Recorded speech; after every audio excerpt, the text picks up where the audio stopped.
Scene 1. The Discovery.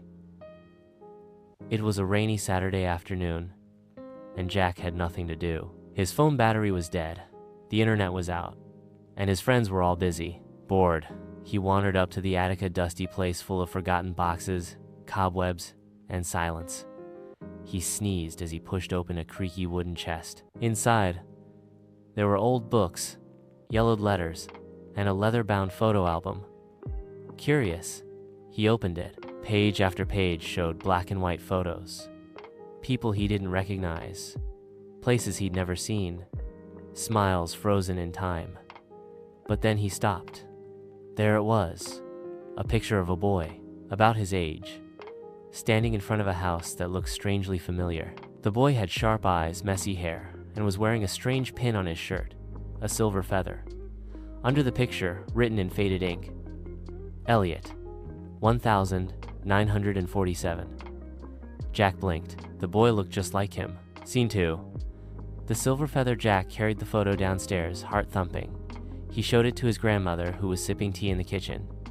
"Grandma, who's this?" She looked at it and dropped her cup. The porcelain shattered. Her hands trembled. "Where did you find this?" she whispered. "In the attic." She stared at the photo, eyes glossy. "That's Elliot, my brother. He disappeared when I was just a girl." Jack frowned. "Disappeared?" "No one ever found out what happened. One day he left the house and never came back." He looked at the pin. "What's this feather?" Her expression darkened.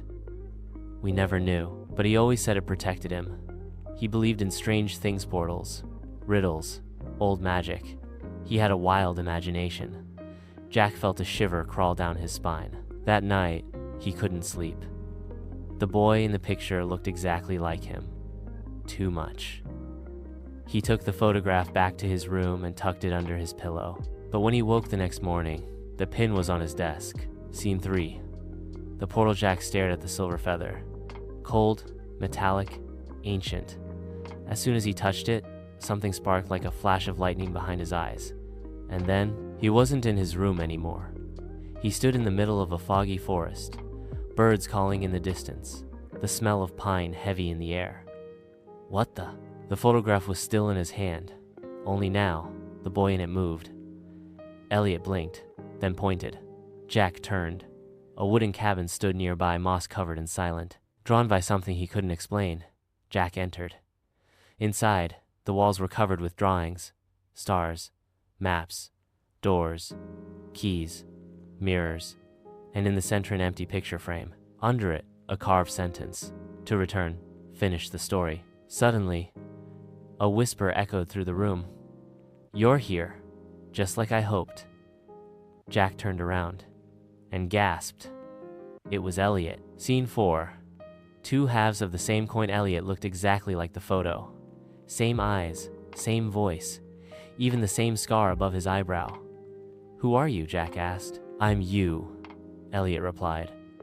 "Or part of you."